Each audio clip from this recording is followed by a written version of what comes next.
President, tahimik ka pa rin kung ano talaga ang iyong posisyon sa bribery initiative. Ang tanging nagsasalita lang dyan para sa iyo ay si Senate President Mig Zubiri.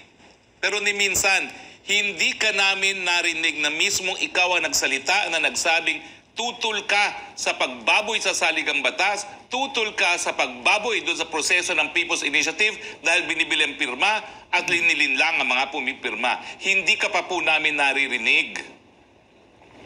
Kaya nga po, nawawalan na ng pag-asa yung mga gaya ni dating Presidente Rodrigo Roa Duterte. Alam niyo, sa tingin ko, hindi rin talaga inaasahan ni Presidente Duterte na mangyayari yan. Pero ang mensahe, magtinu-tinu naman kayo dyan sa Luzon. Dahil yung ibang bahagi ng Pilipinas, nais lang magkaroon ng tahimik na buhay.